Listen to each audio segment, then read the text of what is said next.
Student जो test discuss किया गया है उसमें इंक्रीजिंग और डिक्रीजिंग की इतनी डिटेल नहीं है, तो इसलिए सिर्फ मैं ये वाला आर्टिकल आपको डिटेल से पढ़ा देता हूँ। बाकी डिस्कशन में सारी जो कॉन्सेप्ट हैं वो आपको साथ साथ पढ़ा दिए जाएंगे। इसमें सबसे पहले आता है जी इंक्रीजिंग फंक्शन, और बच्चों साथ ही मैंने कॉलम बनाया हुआ है डिक्रीजिंग फंक्शन का। डिक्रीजिंग फंक्शन को भी आप एफ ऑफ एक्स से ही रिप्रेजेंट कर लो।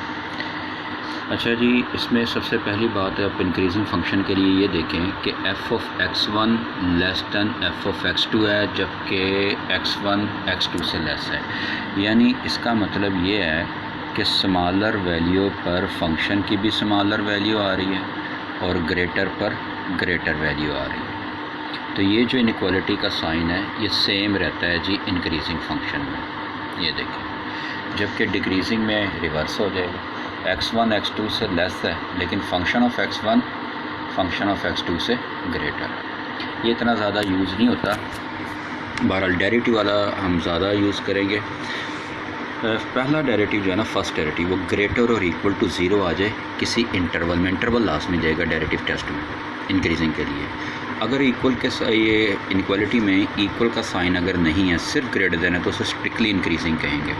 अब बात यह है, कोई भी क्वेश्चन आप पढ़ते हैं उसमें फ़ंक्शन के बारे में जब कहा जाता है ना, फंक्शन गिवन हो और कहे ये इंक्रीजिंग है, आपका पहला काम यही होगा कि क्वेश्चन को कुछ भी ना पढ़ें, पहला काम ये करें आप उसका डेरिवेटिव ग्रेटर देन ज़ीरो रखें और एक्स की वैल्यू फाइंड आउट करें, फिर आगे चलेंगे आप। इसी तरह डिक्रीजिंग में जब किसी फंक्शन को कह दिया जाए कि ये डिक्रीजिंग है और कोई क्वेश्चन उसके बारे में पूछा जाए, वो क्वेश्चन पढ़ने से पहले आपका पहला काम यही होगा कि डेरिवेटिव को लेस देन ज़ीरो रखें, और ज़ाहिर बात है उसमें एक्स की कोई ना कोई वैल्यू निकलेगी, उस वैल्यू को सॉल्व करें। बिल्कुल इसी तरह आप इसका ग्राफ देखें, लेफ़्ट हैंड साइड से ग्राफ पर आपने पेन रखना है। अगर हाथ ऊपर जा रहा है इस तरह, तो ये इंक्रीजिंग है, हर लिहाज से देख लें। स्ट्रेट लाइन भी हो सकती है लेफ़्ट टू राइट। इसी तरह डिक्रीजिंग में लेफ़्ट टू राइट आप डाउनवर्ड जाएंगे जी, डाउनवर्ड। ये है जी इसका कॉन्सेप्ट। नेक्स्ट है जी क्रिटिकल वैल्यू। इसके बारे में क्या है, द वैल्यू, ऐसी वैल्यू किसकी, एक्स की, जिसकी पहली शर्त यह है कि वो फंक्शन की डोमेन में होनी चाहिए, यानी फंक्शन उस पर फाइनाइट आना चाहिए, रियल आना चाहिए, इन्फिनिटी और इमेजिनरी नहीं आना चाहिए उस क्रिटिकल वैल्यू पर। ये तो पहली शर्त है ना। अच्छा, हम उसको कहेंगे क्रिटिकल वैल्यू उस सूरत में अगर फर्स्ट डेरिवेटिव उस पर ज़ीरो आता हो, या फर्स्ट डेरिवेटिव एग्जिस्ट ही ना करता हो, या अनडिफाइंड हो। ये दो होती हैं, ये दो कंडीशन याद रखें जी क्रिटिकल के, बल्कि मैं तो तीन ही कहूँगा कि उसमें बिलोंग टू डोमेन भी होना चाहिए। इस कॉल्ड अ क्रिटिकल वैल्यू। अच्छा, फ़र्ज़ करें कि हमारे पास एक फ़ंक्शन है जी, ये देख लें, f of x is equal to 2x raise to 2/3। हमने इसकी क्रिटिकल वैल्यू फाइंड आउट करनी है। हमने तो यही सीखा है कि क्रिटिकल वैल्यू फाइंड आउट करने के लिए फर्स्ट डेरिवेटिव को ज़ीरो रखते हैं या अनडिफाइंड रखते हैं। तो हमारे पास पहला काम तो ये होना चाहिए, इसका फर्स्ट डेरिवेटिव होना चाहिए। लिहाजा हम इसको डिफरेंशिएट करेंगे। अब इसका डेरिवेटिव आपको पता है, पावर से मल्टीप्लाई, पावर में से कम, तो 2/3x की पावर माइनस में आ गई, वो डिनोमिनेटर में जाकर पॉजिटिव हो गई। तो ये है जी फर्स्ट डेरिवेटिव इस फंक्शन का। अब हम क्या करते हैं, हमने ढूंढना है जी क्रिटिकल पॉइंट या critical value. For critical value के लिए हमारे पास एक तो कंडीशन ये है, अगर यहीं से मिल गया क्रिटिकल वैल्यू तो बस काफ़ी है। अगर ये ज़ीरो पुट करके ना मिला तो फिर दूसरी कंडीशन हमें अनडिफाइंड लिखनी पड़ेगी। First derivative equal to zero put किया। अब फर्स्ट डेरिवेटिव था क्या, वो ये ऊपर लिखा, फर्स्ट डेरिवेटिव 2/3 x की पावर 1/3 था, यानी कि ये इक्वल टू ज़ीरो हो गया। अब ये तो ट्रू नहीं है, क्योंकि ये कभी ज़ीरो आ ही नहीं सकता एक्स की किसी भी वैल्यू पर। एक्स इन्फिनिटी पुट करेंगे तो इन्फिनिटी तो हम पुट ही नहीं कर सकते, वो तो होती नहीं डोमेन में। तो इसका मतलब है ये ज़ीरो ट्रू ही है, यानी कि 2/3 इंटू एक्स रेज़ टू 1/3 कभी भी ज़ीरो नहीं हो सकता। तो फर्स्ट डेरिवेटिव ज़ीरो नहीं है यहाँ पर, लिहाजा ज़ीरो पुट करने से हमें क्रिटिकल वैल्यू नहीं मिली। तो दूसरी ऑप्शन तो है हमारे पास कि फर्स्ट डेरिवेटिव को हम अनडिफाइंड यानी इन्फिनिटी कंसिडर कर लें आप। वैसे इन्फिनिटी तो होता नहीं है, अनडिफाइंड ही लिखते हैं हम। तो ये डेरिवेटिव को अनडिफाइंड, अब अनडिफाइंड आपके जहन में चलता है इन्फिनिटी को कहते हैं जी। तो ज़ाहिर आप यही समझ लें कि इन्फिनिटी है, तो एक्स की जगह ज़ीरो पुट करें तो इन्फिनिटी बनेगा ना। तो एक्स की जगह ज़ीरो पुट करें तो ये फंक्शन का पहला डेरिवेटिव अनडिफाइंड हो जाता है, लिहाजा ज़ीरो क्रिटिकल वैल्यू होगी। लेकिन अगर ये इसकी डोमेन से भी बिलोंग करती है, डोमेन का मतलब यानी ये ज़ीरो पर फंक्शन फाइनाइट होना चाहिए। तो ये देखें, ये फंक्शन था हमारे पास, तो ये तो ज़ीरो पर फाइनाइट है, लिहाजा यही इसकी क्या है, क्रिटिकल वैल्यू। तो x = 0 is a critical value. ये वैल्यू है। पॉइंट कब होगा, यही अगर हम फंक्शन में पुट कर देंगे, फंक्शन में पुट करें तो ये आंसर आएगा 0। ये y कोऑर्डिनेट भी 0 आ गया, x कोऑर्डिनेट भी 0, तो ये बन गया इसका क्रिटिकल पॉइंट। स्टेशनरी वैल्यू है जी नेक्स्ट, ऐसी वैल्यू x की होनी डोमेन में चाहिए जिस पर फर्स्ट डेरिवेटिव 0। क्रिटिकल के लिए 2 थी, फर्स्ट डेरिवेटिव 0 या अनडिफाइंड, इसमें सिर्फ 0।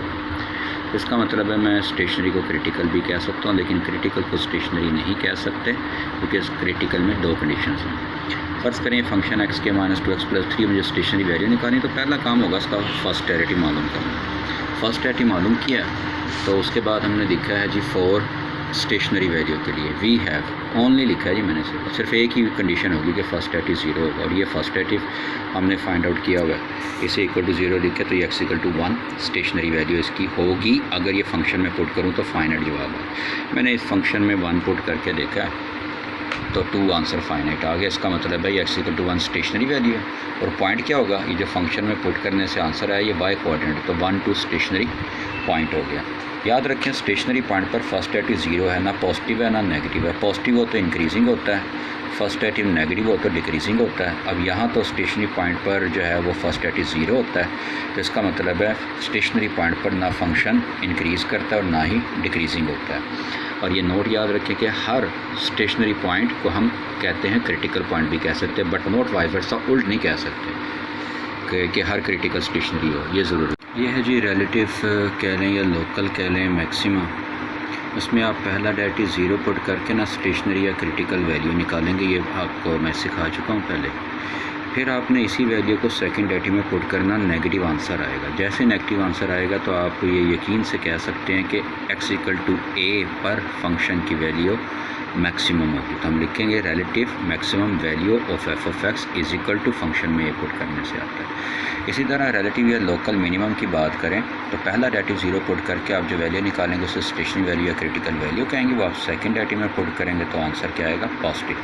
आप फ़ौरन कह देंगे कि b पुट करेंगे f(x) में तो हमें रिलेटिव मिनिमम वैल्यू में। लास्ट इसमें topic point of inflection, spelling कोई भी ये लिख लें, EC या EX लिख लें। इसमें बस एक ही शर्त याद रखें जी, आप पहले डेरिवेटिव का कोई कंसर्न नहीं है इसमें, बस इसमें सेकंड डेरिवेटिव 0 होता है या अनडिफाइंड होता है। और सेकंड डेरिवेटिव अपना साइन चेंज करेगा जी, किससे, इस पॉइंट से बिफोर और आफ्टर, जबकि फर्स्ट डेरिवेटिव साइन चेंज नहीं करेगा बिफोर और आफ्टर पॉइंट ऑफ इन्फ्लेक्शन। इसमें से एक ही कंडीशन काफ़ी है, फर्स्ट डेरिवेटिव के ज़रिए चेक कर लें या सेकंड डेरिवेटिव के ज़रिए चेक कर लें। फ़र्ज़ करें ये हमारे पास एक फंक्शन है, मैंने इसका फर्स्ट डेरिवेटिव मालूम किया, सेकंड डेरिवेटिव मालूम कर लिया। अब सेकंड डेरिवेटिव आया 12x - 2, मुझे पता है कि मैं पॉइंट ऑफ इन्फ्लेक्शन के लिए ना मुझे सेकंड डेरिवेटिव 0 पुट करना पड़ेगा, वहाँ से ये वैल्यू निकल ही 1। लेकिन ये पॉसिबल पॉइंट ऑफ इन्फ्लेक्शन है, ये कंफर्म नहीं, कंफर्म उस वक्त होगा जब मैं ये चेक करूँगा साथ कि सेकंड डेरिवेटिव अपना साइन चेंज करता है कि नहीं करता। तो देखें कैसे चेक करेंगे, बिफोर x = 1, 1 से पहले कोई सा भी करीब 3 नंबर लिख लें, सेकंड डेरिवेटिव में पुट कर दें। 1 से पहले 0 है, आपने लिख लिया, सेकंड डेरिवेटिव में पुट करें। सेकंड डेरिवेटिव ये है, आपने देखा ये सेकंड डेरिवेटिव है, जिसमें 0 पुट करें तो -12 आ गया, यानी नेगेटिव साइन है।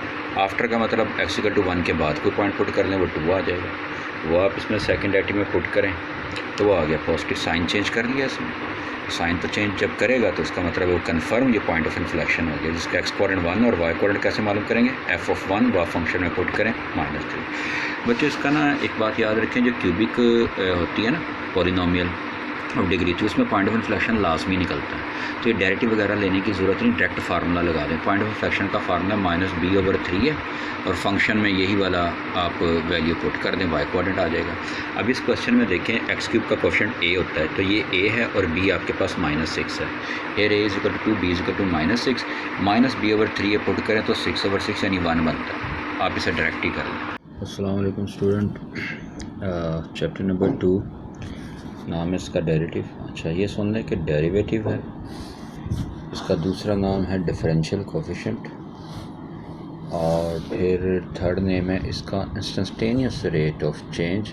अच्छा instantaneous rate of change velocity को भी कहते हैं, स्लोप ऑफ कर्व कह लें या स्लोप ऑफ टेंजेंट कह लें, वेलोसिटी कह लें, इंस्टेंटेनियस वेलोसिटी। और स्लोप का मतलब ग्रेडियंट भी कहा जाता है स्लोप को, ये नाम आपने याद रखने हैं, यानी dy/dx। तो अगर ये हमारे पास एक नोट याद रखें कि अगर ये फंक्शन ऑफ t है यानी x है, डिस्प्लेसमेंट डिस्टेंस है, तो इसका जो पहला डेरिवेटिव है उसको हम वेलोसिटी कहेंगे और जो वेलोसिटी का डेरिवेटिव है उसको एक्सीलरेशन कहेंगे।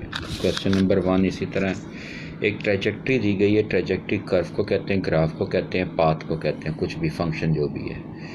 इसका हमने एक्सेलरेशन मालूम करना है, तो इसका पहला डेरिवेटिव देंगे तो वो वेलोसिटी आ जाएगी, दूसरा डेरिवेटिव देंगे तो एक्सेलरेशन, और वो एक्सेलरेशन हमने मालूम करना है x = 2 पर। तो ये देखें फंक्शन का पहला डेरिवेटिव 7x का 7 और x² का 2x। ये जो पहला डेरिवेटिव है ये वेलोसिटी को रिप्रेजेंट करेगा, इसको दोबारा डिफरेंशिएट करते हैं तो 7 का 0, 2x का 2 आ जाएगा। ये एक्सेलरेशन है, लेकिन एक्सेलरेशन चाहिए हमें x = 2 पर। तो अगर ये एक्सेलरेशन की वैल्यू में x होता तो उसकी जगह 2 लगाते, नहीं है तो 2 ही रहेगा 2 पर भी। तो ये रिक्वायर्ड आंसर 2 है, 2 यूनिट।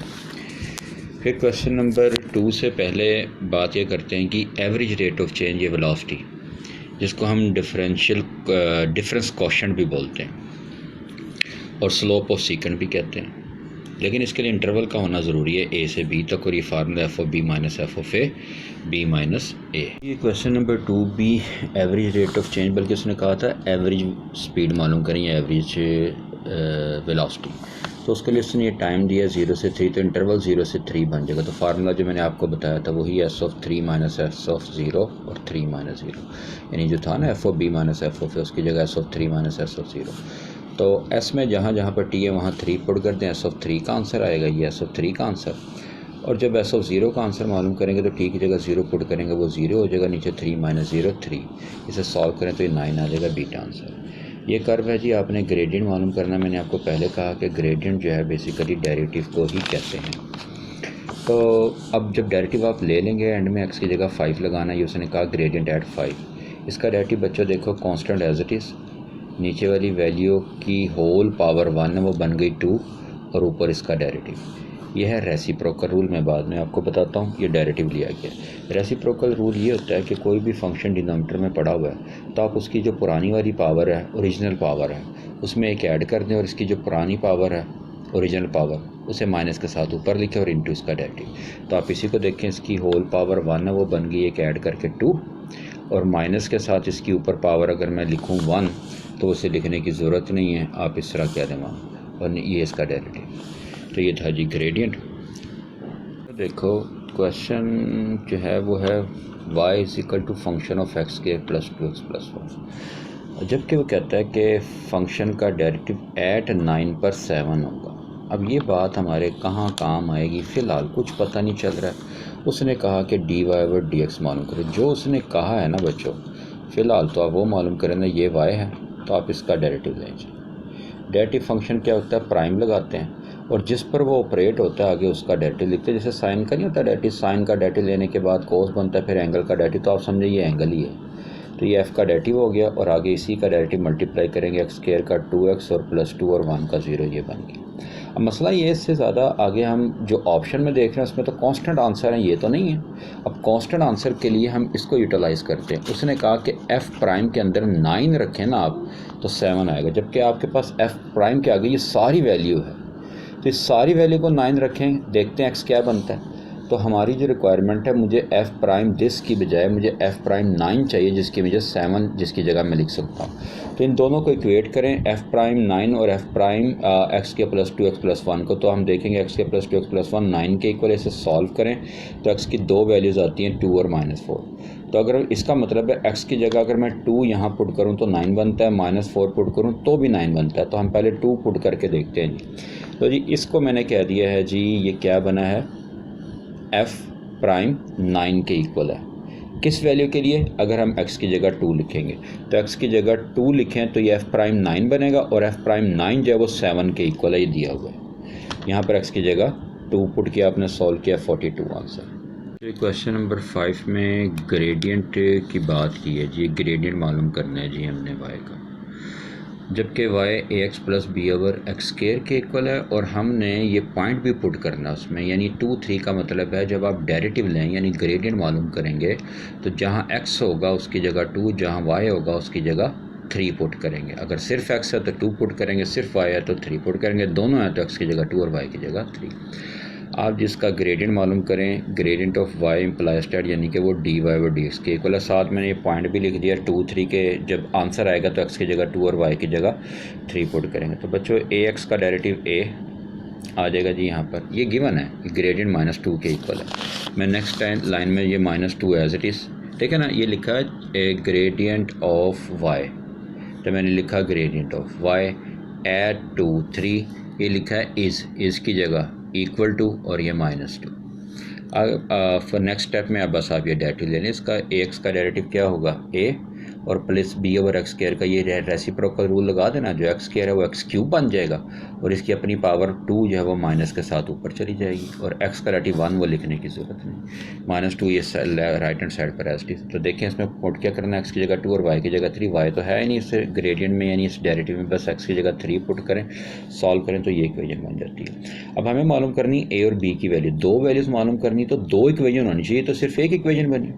दूसरी बात आप ये देखें, जो पॉइंट है 2 3 इस कर्व के ऊपर भी मौजूद है, तो एक इक्वेशन हम ऐसे भी बना सकते हैं, x की जगह 2 और y की जगह 3, इसमें पुट करके एक इक्वेशन बन जाएगी। तो आपने यही जो पॉइंट है कर्व में पुट किया तो ये इक्वेशन बन गई, सॉल्व करें तो ये इन दोनों को ऐड करें तो एक आंसर 1/3 आता है, जो कि ऑप्शन डी में ही ओनली। आप बी को सॉल्व करने की ज़रूरत नहीं, अगर सॉल्व करना तो यही a की वैल्यू आप इसमें इक्वेशन नंबर 1 में या 2 में पुट करके b को भी सॉल्व कर सकते हैं। वैसे यहीं से हमें आइडिया हो गया कि यही आंसर है, क्योंकि एक ही ऑप्शन में एक ही। क्वेश्चन नंबर 6 से पहले एक रूल याद रखें कि डेरिवेटिव हमने मालूम करना है एफ ऑफ एक्स का with respect to g of x. ये भी एक फंक्शन है, ये भी एक फंक्शन है। आपको बात याद करवाता हूँ कैसे क्वेश्चन में हम इसको वाई लेट करते थे, इसको यू लेट करते थे और चेन रूल लगाते थे, लेकिन अब एंटी टेस्ट में हम इसको डायरेक्ट ही करेंगे। जिसका डेरिवेटिव मालूम करना उसका डिफरेंशियल ऊपर, जिसका डेरिवेटिव जिसके रिस्पेक्ट करना उसका डेरिवेटिव नीचे। मसलन क्वेश्चन नंबर 6 में आप देख सकते हैं साइन स्क्वायर एक्स का derivative with respect to cos raise to 4 से मालूम करना है, तो जिसका डेरिवेटिव मालूम करना उसका डेरिवेटिव ऊपर, जिसके रिस्पेक्ट करना उसके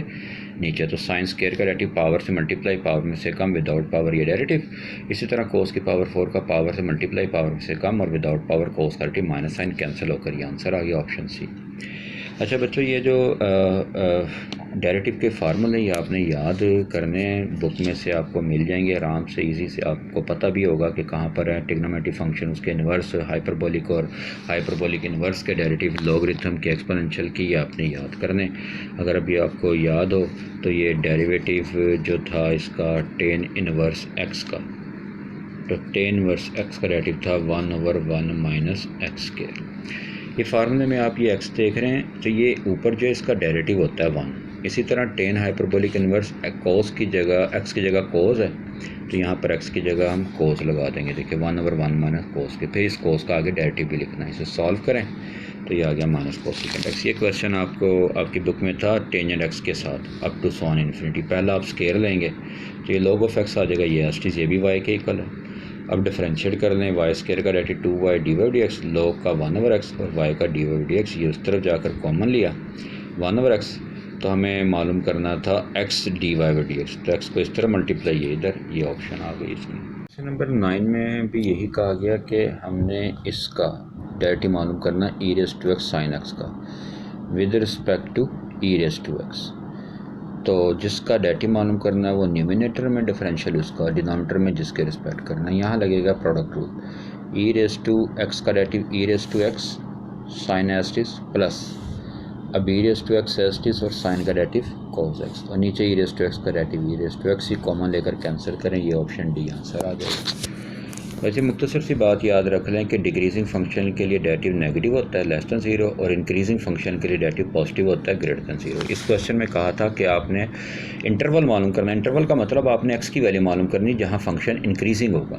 तो ये है फंक्शन है तो वो फैसला करेगा इसका डेरिवेटिव। आपने इसका डेरिवेटिव लिया, ये आगे जी डेरिवेटिव ये x³ है ना, ये 3x², 3 से कैंसिल x² आ जाएगा, तो ये डेरिवेटिव लें जी। अब 4x माइनस x² नेगेटिव है, x कॉमन है, ये बन गया है। इसमें ना मैं आपको एक शॉर्ट टेक्निक बताता हूँ कि आपने ना x को शुरू में लिखना, तो मैं माइनस कॉमन लूँगा ना बच्चों, तो ये x -4 बन जाएगा, यानी माइनस से दोनों तरफ मल्टीप्लाई करूँगा तो इनक्वालिटी चेंज हो जाएगी। आपको पता है नेगेटिव से मल्टीप्लाई करें तो इनक्वालिटी चेंज। तो अब इसमें ये देखें, इस वाले ब्रैकेट को 0 पुट करें तो x की वैल्यू 0 आती है, इसको 0 पुट करें तो 4। अब एक 0 एक 4 है, उसमें 0 लेस है और 4 ग्रेटर है, तो लेस से लेसर ग्रेटर से ग्रेटर।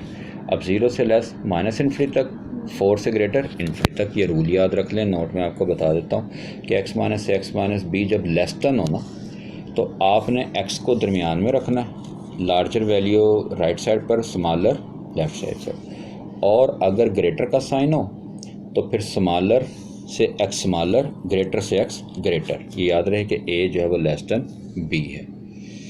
इसके बाद जी आपने स्लोप ऑफ टेंजेंट मालूम करनी है, वो डेरिवेटिव को ही कहते हैं। आप इसका डेरिवेटिव लें, ये आ गया 2x माइनस 1, और इस इंटरवल के अंदर कहता है इसके अंदर स्लोप पॉजिटिव होनी चाहिए। अब हम इसकी स्लोप जो है वो मालूम कर लेते हैं। स्लोप आ गई जी इसकी, अब ये होनी चाहिए पॉजिटिव, उसने कहा है। इसके बिहाफ पर मैंने लिखा है जी आंसर पॉजिटिव होना चाहिए, नहीं ग्रेटर देन 2 0।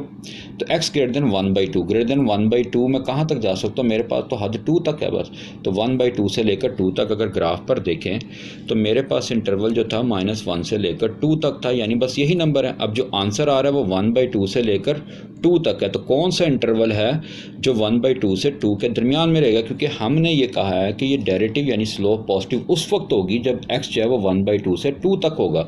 तो तमाम ऑप्शन में सिर्फ ओनली बी ऑप्शन में 1 से 2 तक था, वहाँ -2 लिखा, करेक्ट कर लीजिएगा, 1 से 2 तक ही सिर्फ, क्योंकि हमारा आंसर है 1/2 से लेकर 2 तक डेरिवेटिव पॉजिटिव है, उसमें ये भी आ जाता है 1 से 2 तक। तो 1/2 से लेकर 2 तक हमने आंसर निकाला, उस आंसर के अंदर ये 1 से 2 वाला इंटरवल लाई करता है। क्वेश्चन नंबर 13 की बात कर रहे हैं। ये कुछ पॉइंट याद रखें कि फर्स्ट डेरिवेटिव जहाँ 0 होता है ना, यानी फर्स्ट डेरिवेटिव को इक्वल टू 0 पुट करके आप इसे सॉल्व करें और x का जो भी आंसर आएगा x की वैल्यू, उस वैल्यू को हम क्रिटिकल वैल्यू या स्टेशनरी वैल्यू कहेंगे, ठीक है। और अगर डेरिवेटिव जस्ट x की जिस वैल्यू पर इन्फिनिटी या अनडिफाइंड होता है उसको सिर्फ क्रिटिकल वैल्यू कहते हैं। यानी हर स्टेशनरी क्रिटिकल होती है, हर क्रिटिकल स्टेशनरी नहीं होती। क्रिटिकल में 2 कंडीशन है ना, डेरिवेटिव 0 हो या इन्फिनिटी, स्टेशनरी में सिर्फ 0, यानी स्टेशनरी का मतलब डेरिवेटिव 0। आपको पता है मैंने बताया था डेरिवेटिव पॉजिटिव हो तो इंक्रीजिंग, डेरिवेटिव नेगेटिव हो तो डिक्रीजिंग। 0 हो तो उसका मतलब है ना इंक्रीज कर रहा है ना डिक्रीज कर रहा है। आप ये भी कह सकते हैं कि स्टेशनरी पॉइंट पर, स्टेशनरी वैल्यू पर डेरिवेटिव ना इंक्रीज करता है ना डिक्रीज करता है। दूसरी बात, सेकंड डेरिवेटिव क्रिटिकल वैल्यू या स्टेशनरी वैल्यू पर हमेशा पॉजिटिव हो तो मिनिमम वैल्यू हमेशा नहीं, यानी कि जब पॉजिटिव हो सेकंड डेरिवेटिव क्रिटिकल वैल्यू या स्टेशनरी वैल्यू पर तो हम कहेंगे फंक्शन मिनिमम है। और अगर सेकंड डेरिवेटिव क्रिटिकल वैल्यू या स्टेशनरी वैल्यू पर नेगेटिव हो तो फंक्शन मैक्सिमम। इस क्वेश्चन में कहा गया कि आपने इसकी वैल्यू मालूम करनी है, मैक्सिमम या मिनिमम, जो भी आपको कहा है, मेरे ख्याल से इसमें मिनिमम का है। तो तरीक़ेकार ये है कि पहले आप क्रिटिकल वैल्यू मालूम करेंगे, ये फंक्शन है। क्रिटिकल वैल्यू के लिए पहला डेरिवेटिव लेंगे, आपको ये डेरिवेटिव मालूम करना होता है, और उस डेरिवेटिव को इक्वल टू 0 रखेंगे। इक्वल टू 0 रखकर इस पर क्वाड्रेटिक फार्मूला लगाएं या फैक्टराइज करें। क्वाड्रेटिक फार्मूला ज़रा स्पीडली लग जाता है, वो आपको लगाना आता होगा। ये 2 आंसर निकले, एक 2 एक 4/3। अब ये जो वैल्यू हैं, ये वैल्यू हैं स्टेशनरी वैल्यू, ये दोनों, ये आपने सेकंड डेरिवेटिव में पुट करनी है। अगर पॉजिटिव जवाब तो मिनिमम, नेगेटिव जवाब तो मैक्सिमम। तो इसलिए इसका पहले सेकंड डेरिवेटिव मालूम करें। 3x² पहला डेरिवेटिव था, इसका दूसरा डेरिवेटिव 6x - 10। इसमें ये 2 क्रिटिकल वैल्यू जो आपने मालूम किए, पहले मैंने 2 पुट किया सेकंड डेरिवेटिव में, इसमें x की जगह 2 पुट किया तो जवाब आया पॉजिटिव। इसका मतलब है ये मिनिमम आंसर मिलेगा हमें 2 पर। और जब मैंने 4/3 पुट किया तो इसे सॉल्व किए बगैर ही आप देख सकते हैं डायरेक्टली नेगेटिव, ये मैक्सिमम, ये मेरे रिक्वायर्ड नहीं है, क्वेश्चन था मिनिमम के लिए। फैसला ये हुआ कि x की जगह, ये सिर्फ फैसला करता है सेकंड डेरिवेटिव, ये आपको टेस्ट है ना, ये सेकंड डेरिवेटिव टेस्ट, इसने सिर्फ ये बताया कि x की वैल्यू 2 पर फंक्शन आपको मिनिमम वैल्यू देगा। आप बेफिक्र होकर x की जगह 2 पुट करें, जो आंसर होगा उसे मिनिमम ही कहेंगे। इसलिए हमने फंक्शन में कहा कि रिलेटिव मिनिमम वैल्यू, जिसे रिलेटिव बोलते हैं ना, करीब तरीन वैल्यू जो होती हैं 2 के, क्योंकि ग्लोबल होती है, एब्सोल्यूट होती है, वो आपके सिलेबस में नहीं है, सिर्फ रिलेटिव ही है। तो ये आपने फंक्शन में 2 पुट किया है। अब हमें पता है कि 2 पुट करने से जो वैल्यू मिलेगी वो मिनिमम होगी। ये फैसला सेकंड डेरिवेटिव ने किया था। तो आपने ये फंक्शन है x³ - 5x + 8x - 4, इसमें x की जगह 2 लगाएं, आपको मिनिमम वैल्यू मिलेगी। फंक्शन में आपने x की जगह 2 लगाया, वो 0 मिल गई, मिनिमम वैल्यू। ये फिर वही क्वेश्चन आया बच्चों कि इसका डेरिवेटिव मालूम करना था, इसके रिस्पेक्ट। ये बहुत मरतबा रिपीट हुआ क्वेश्चन, प्रैक्टिस के लिए भी मैंने कराया। ऊपर इसका डेरिवेटिव, नीचे इसका डेरिवेटिव, इसका डेरिवेटिव 2x आ गया। और ये है बाइलीनियर। बाइलीनियर का डेरिवेटिव क्या होता है, क्वोशिएंट रूल लगा लें, नीचे वाले का स्क्वायर वो आपको आता है। और डायरेक्ट मेथड बाइलीनियर का ये होता है कि नीचे वाले का स्क्वायर लें और ऊपर इसका डिटर्मिनेंट ले लें, 1 1 1 -1, वो -2 बन जाएगा। सॉल्व करें, ये आंसर आ गया। ये मैंने यहाँ पर लिख भी दिया है, देखें ये बाइलीनियर है, बाइलीनियर, लीनियर ओवर लीनियर। तो इसका डेरिवेटिव क्या होगा, नीचे वाली वैल्यू का स्क्वायर और ऊपर ये कोफिशिएंट का डिटर्मिनेंट 1 A1B, ये डिटर्मिनेंट ले लें यानी कि B माइनस A, ये आंसर आ जाएगा इसका।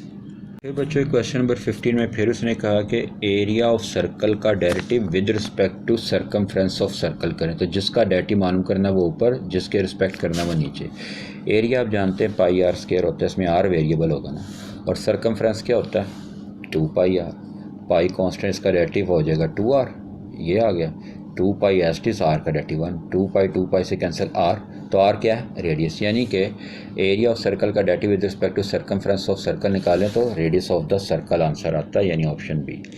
क्वेश्चन नंबर 16 उसमें प्रिंट नहीं हुआ, वो ये देख लें कि इसे बोलते हैं इम्प्लिसिट इक्वेशन जिसमें एक्स और वाई मिक्स होते हैं। ऐसी सूरत में डी वाई डी एक्स आप डायरेक्ट निकाल सकते हैं इक्वल टू 0 रखकर, ये याद रखें आगे भी क्वेश्चन आएगा।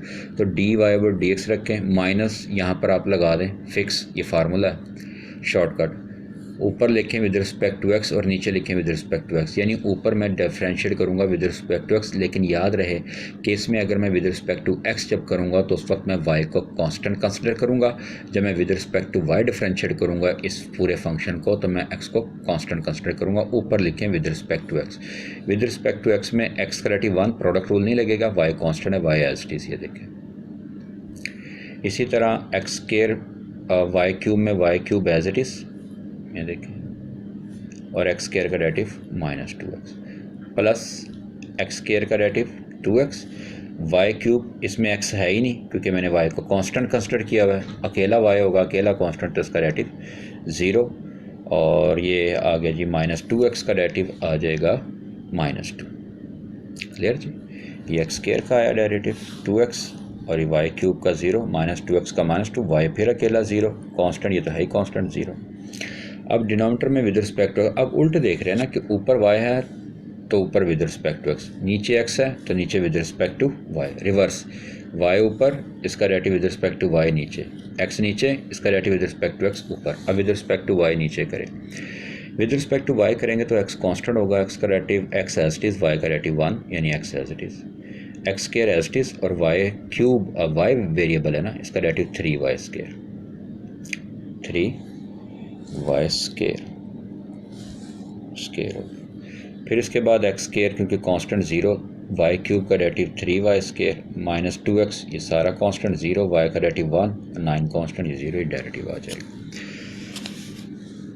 क्वेश्चन नंबर 17 में उसने कहा है कि आपने ना वो पॉइंट मालूम करना है जहाँ पर पॉइंट मालूम करना है, वैल्यू नहीं, पॉइंट पूरा होता है उसमें एक्स क्वाड्रेंट भी और वाई क्वाड्रेंट भी, जहाँ पर फंक्शन ना तो इंक्रीज़ करता है ना डिक्रीज़ करता है। अभी मैं लास्ट टाइम आपको बताया था कि फंक्शन जहाँ ना इंक्रीज़ करता हो ना डिक्रीज़ करता हो उसको हम स्टेशनरी वैल्यू कहते हैं या स्टेशनरी पॉइंट कह देंगे, और स्टेशनरी पॉइंट वो होता है जहाँ फर्स्ट डेरिवेटिव 0 होता है। तो ये फर्स्ट डेरिवेटिव 0 ही की बात हो रही है इसमें, यानी स्टेशनरी पॉइंट हो रहा है जहाँ फर्स्ट डेरिवेटिव 0, तो उसका डेरिवेटिव बस आप मालूम करें, वो आया 2x + 2, उसको इक्वल टू 0 रखें, x की वैल्यू -1 आ गई। ये है स्टेशनरी पॉइंट का x कोऑर्डिनेट यानी स्टेशन वैल्यू। तो y कोऑर्डिनेट कैसे आएगा, फंक्शन में पुट कर दें, ये y होता है ना f(x), x की जगह -1 लगाएं, इसे सॉल्व करें, ये आंसर आया -4, ये y कोऑर्डिनेट यानी पॉइंट बन गया -1। ये बच्चों क्वेश्चन थोड़ा सा लेंथी है सॉल्व करने में, लेकिन इतनी ज़्यादा इसकी कॉम्प्लिकेशंस नहीं है इसमें, वैल्यूज़ में सॉल्व आप इजीली कर सकते हैं। Equation of tangent to the curve बताता हूँ, ये कर्व है जी y = f(x), और किस पॉइंट पर टेंजेंट मालूम करनी है, x1 y1, उसका फार्मूला है y - y1 m × x - x। ये स्ट्रेट लाइन की इक्वेशन है ना, टेंजेंट भी स्ट्रेट लाइन ही होती है। m क्या है, ये स्लोप ऑफ द टेंजेंट है, और स्लोप ऑफ द टेंजेंट मैं बता चुका हूँ, ये डेरिवेटिव को कहते हैं x1 y1। ये है जी curve sin x + cos y, आप देख रहे हैं इसमें x और y मिक्स है, तो इसका ये वाला प्रोसीजर ज़्यादा बेहतर रहेगा आपके लिए। वैसे जो आपने प्रैक्टिस में पढ़ा है वो आप इंटर में जो पढ़ा उस तरीके से कर लें, उसको डिफरेंशिएट करके dy/dx निकालना, लेकिन शर्त यह है जिस तरीके से मैं बता रहा हूँ जो कुछ भी लिखा है पहले उसे इक्वल टू 0 कर लें। तो क्या तरीक़ेकार बताया, dy/dx = ऊपर विद रिस्पेक्ट टू x, नीचे विद रिस्पेक्ट टू y। जब मैं विद रिस्पेक्ट टू x करूँगा तो साइन का डेरिवेटिव cos, और ये कांस्टेंट और ये भी कांस्टेंट, कुछ भी लिखने की ज़रूरत नहीं। नीचे जब मैं विद रिस्पेक्ट टू y लिखूंगा तो ये कांस्टेंट 0 और इसका डेरिवेटिव -साइन, ये आ गई जी स्लोप। अब स्लोप हमने मालूम करनी, उसने कहा था π/2 पॉइंट पर, यानी x की जगह भी π/2 y की जगह भी π/2। जब आप x की जगह π/2 पुट करेंगे तो cos π/2 0, और y की जगह π/2 पुट करेंगे sin π/2 1, 0/10 ये आ गई slope. Formula y minus y1 m into x minus x1, ये y1 x1 ये पॉइंट ही है ना, π/2 तो y1 की जगह π/2, ये m slope 0, x minus x1 की जगह π/2, ये सब 0 हो गया, तो ये टेंजेंट लाइन की इक्वेशन बन गई। तो बच्चे इसमें उसने कहा कौन सा डेट 0 होगा, यानी कि पहला, दूसरा, सेकंड, थर्ड, फोर्थ। आप देखें सबसे जो इसकी इक्वेशन की पॉलिनोमियल फंक्शन की जो डिग्री है वो 5 है, तो 5 टाइम इसे डिफरेंशिएट करूँगा तो डेटिव हो जाएगा। जैसे 6 टाइम डेटिव लूँगा 0 हो जाएगा। आप देख सकते हैं मतलब इसका रिज़ल्ट ये देख लें कि nth डेटिव x की पावर n का जो है ना वो n फैक्टोरियल आता है, x की पावर 5 का डेटिव 5 फैक्टोरियल, x की पावर 4 का फोर्थ डेटिव 4 फैक्टोरियल। अगर मैं डेटिव मालूम करता हूँ जी, 6 डेरिवेटिव मालूम कर लेता हूँ जी मैं इसका, और लिखा हुआ है x की पावर 5, तो आप इसे 5 मरतबा तो डिफरेंशिएट करेंगे, कांस्टेंट हो जाएगा 5 फैक्टोरियल। जैसे ही नेक्स्ट डेरिवेटिव लेंगे तो 0 आंसर आ जाएगा, तो इसका डेट 6 डेरिवेटिव 0 हो जाएगा। अच्छा बच्चों, क्वेश्चन नंबर 20 में लॉग मोड से हमें कोई गर्ज नहीं, लॉग के आगे वैसे ही पॉजिटिव वैल्यू होती है। तो ये नेचुरल लॉग है ln, इसे मैं इस तरह लिख सकता हूँ, इसका डेरिवेटिव क्या होता है 1/x सिंपल।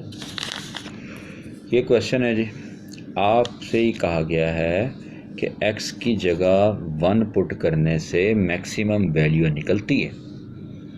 अब हमें ये पता है, पहले मैं पूरा प्रोसीजर आपको बता देता हूँ और मैं फिर बताता हूँ कि इसकी ऐसा ज़रूरत नहीं थी। आपको पता है मैक्सिमम के लिए सेकंड डेरिवेटिव पॉजिटिव होता है। आपने पहला डेरिवेटिव लिया, आपने दूसरा डेरिवेटिव लिया, अब पहले डेरिवेटिव को 0 नहीं पुट करना, उसने खुद कह दिया, ये सारा सॉल्व कर दिया उसने कहा है कि x = 1 पर जवाब आया, आधा काम उसने कर दिया है।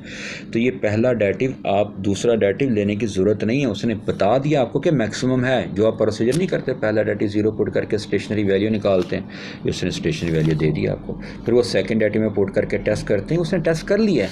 यानी ये जो प्रोसीजर मैंने किया इसकी ज़रूरत नहीं, मैंने लिख दिया नो नीड, ये सब कुछ हो चुका है। बस x की जगह 1 पुट करने से आपको मैक्सिमम वैल्यू मालूम हो जाएगी। अब हमें ये पता है कि ये जो x की जगह 1 पुट करने से मैक्सिमम वैल्यू मिली है, ये x = 1 आया कहाँ से होगा, ये पहला डेरिवेटिव 0 पुट करके आया होगा, क्योंकि मैक्सिमम वैल्यू तभी निकलती है जब पहला डेरिवेटिव 0 पुट किया जाता है। तो इसका मतलब है x की जगह 1 पुट करने से पहला डेरिवेटिव 0 होगा। तो आप पहले डेरिवेटिव में, ये पहला डेरिवेटिव है, ये देखें ये आ गया ना, 9 है, 9 का 0, ये ax का a, ये आ गया। पहले डेरिवेटिव में x की जगह 1 लगाएंगे तो 0 बनेगा। पहला डेरिवेटिव 0 होगा किस पर, x = 1 पर। ये उसने बताई बात घुमा फिरा कर, उसने कहा ना x = 1 पर फंक्शन की मैक्सिमम वैल्यू होगी। तो इसका रिज़ल्ट हमें पता है कि फंक्शन की मैक्सिमम वैल्यू 1 पर उस वक्त होगी जब आप सेकंड डेरिवेटिव में ये 1 पुट करें, जवाब पॉजिटिव आए। और ये 1 कहाँ से आया होगा, ये 1 आया होगा कहाँ से, पहला डेरिवेटिव 0 पुट करके। तो पहला डेरिवेटिव 0 पुट करके x की वैल्यू 1 आएगी, इसका मतलब है पहले डेरिवेटिव में x की जगह 1 पुट करें तो वो 0 बनेगा। यहाँ से a की वैल्यू आ गई। देखिए ये 22 क्वेश्चन है और ये लिमिट मालूम करनी है बच्चों आपने। ये लिमिट के बारे में मैं थोड़ा सा आपको बता दूँ, डिफरेंशियल कोफिशिएंट कह लें या डेरिवेटिव कह लें, डेरिवेटिव का ही फार्मूला होता है जो एवरेज हमने पढ़ी थी ना, सिंपल फार्मूला ab इनिशियो, यानी कि अगर मैं लिखता हूँ ना limit del x approaches to 0, और फिर कह देता हूँ जी से मैं function of x plus del x minus f of x del x, ये बेसिकली फंक्शन का डेरिवेटिव होता है। ये फार्मूला देख लें, del x की जगह 0 पुट करें ना अगर हम, तो 0/0 फॉर्म होती है, डेरिवेटिव का फार्मूला है, शुरू पेज पर ही लिखा हुआ है। तो डिफरेंशियल कोफिशिएंट कुछ एग्जांपल आपको बताता हूँ। मसला x approaches to a, f of x minus f of a, याद रखें जब आप x की जगह ये वैल्यू लिमिट पुट करें तो 0/0 फॉर्म बनेगी, और f को हटा दें तो ये x माइनस f से बराबर है। इसका मतलब ये डेरिवेटिव किसका, ये f प्राइम a की। इसी तरह एक और एग्जांपल है, a की जगह मैं 0 पुट करूँ तो f ऑफ x और minus f of x 0/0 form है, तो माइनस के बाद जो लिखा है ये f प्राइम। अब इसी तरह a की जगह 0 पुट करें तो 0/0 आती है, ऐसा ही है। तो ये इक्वल टू किसके होगा, ये इक्वल टू होगा ये जो लिखा हुआ है ये एफ, बस इसके ऊपर प्राइम, यानी कि आपने ये मालूम करना है ना, तो दर हकीकत ये फार्मूला डेरिवेटिव का, बस ये कर लें डेरिवेटिव में 2 पुट कर दें, ये सिंपल सी बात है। तो ये फंक्शन है, इसका डेरिवेटिव लें आप, ये डेरिवेटिव आ गया इसका, आपको पता है अंडर का डेरिवेटिव, और इसमें 2 पुट कर दें, ये 1/4 आंसर आ गया। एक और क्वेश्चन, डिफरेंशियल कोफिशिएंट किसे कहते हैं? डेरिवेटिव को, ऑफ इस लिमिट का, ये भी आगे डेरिवेटिव ही है।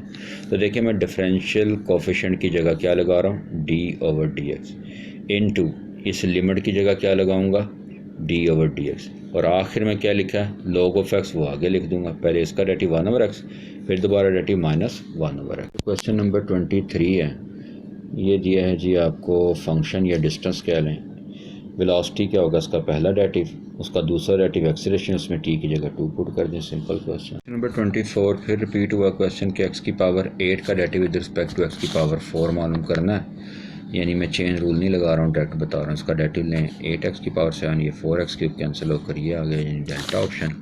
क्वेश्चन नंबर 25 में modulus of x under x square, ये बताने की ज़रूरत नहीं है, इसी के बराबर होता है।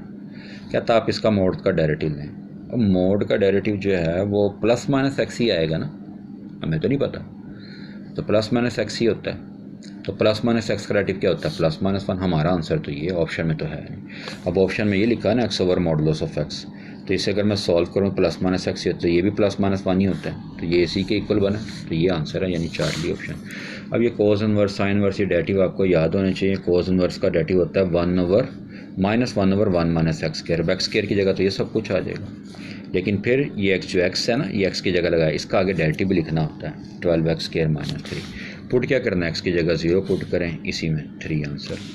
फिर कोस हाइपरबोलिक इन्वर्स, वो भी आपने डेरिवेटिव याद करने, वो क्या होता है 1/x स्क्वायर - 1/x स्क्वायर की जगह क्या आएगा, सीकेंड स्क्वायर, फिर इस सीकेंड का डेरिवेटिव सीकेंड इंटू टेंज, और सीकेंड स्क्वायर -1 टेंजेंट x के इक्वल, दोनों कैंसिल हो गए, तो ये सीकेंड आंसर आ गया। ये था क्वेश्चन नंबर 20। बच्चों क्वेश्चन नंबर 28 में फंक्शन गिवन है, आपने फोर्थ डेरिवेटिव मालूम करना। देखिए फोर्थ डेरिवेटिव x क्यूब का भी 0 हो जाएगा, क्योंकि ऑर्डर हायर है और डिग्री कम है। आप 4 मरतबा इसको डिफ्रेंशिएट करें ना, 0 हो जाएगा, ये सारे 0। तो सिर्फ x की पावर 4 का डेरिवेटिव, x की रेज टू 4 का फोर्थ डेरिवेटिव कितना होगा, 4 फैक्टोरियल, ये साथ एज इट इज़ रहेगा। 4 फैक्टोरियल होता है 24/3 8 आंसर, यानी ये बीटा। फिर ये 29 में इसकी मैक्लारन सीरीज़ है, 2.8 में 4 मैक्लारन सीरीज़ आपने याद रखनी है, log of 1 + x sin x e raised to x cos of x की। फिर बच्चों question cos raised to cos square x का derivative with respect to sin cube x, उसी तरह आप सॉल्व कर लेंगे, ये मैंने आपको बता दिया, इसकी पिक ले लीजिएगा। कुछ डेरिवेटिव मैं आपको रिवाइज करवा देता हूँ। जैसे कांस्टेंट की पावर वेरिएबल हो तो इसे एक्सपोनेंशियल फंक्शन कहते हैं, इसका डेरिवेटिव क्या होता है, एज इट इज़, फिर बेस की log और ऊपर x का डेरिवेटिव 1 वो साथ लिखते हैं। फॉर एग्जांपल ये कांस्टेंट की पावर वेरिएबल है, एक्सपोनेंशियल फंक्शन, इसका डेरिवेटिव क्या होगा, एज इट इज़, ये एज इट इज़, फिर log of 5 यानी बेस, और फिर साइन का डेरिवेटिव cos of x। ई आ जाए अगर बेस तो e raised to x, और log of e लिखने की ज़रूरत नहीं, 1 है। जैसे e की पावर cos square x, ये यूटी का क्वेश्चन है, एज इट इज़, ये एज इट इज़ आ गया जी। और फिर cos स्क्वायर का डेरिवेटिव आगे लिख लें, वो आपको पता है पावर से मल्टीप्लाई, पावर में से कम विदाउट पावर, इसका डेरिवेटिव ये बन जाएगा मिलाकर sin 2x ये -5। log का डेरिवेटिव किस तरह मालूम करते हैं जी, अगर ये इसकी बेस है ना, तो जो log जिस पर ऑपरेट हो रहा है उसका रेसिप्रोकल, और natural log of this base, और x का डेरिवेटिव ये 1 लिखा हुआ। मसलन log ऑफ साइन स्क्वायर, अब इसकी बेस में कुछ नहीं लिखा तो बेस इसकी 10 होगी जी, साइन स्क्वायर डिनोमिनेटर में और नेचुरल log ऑफ 10 के साथ इस तरह, और ऊपर साइन स्क्वायर का डेरिवेटिव। अब अगर नेचुरल log है तो सिंपल रेसिप्रोकल ही ले लेंगे।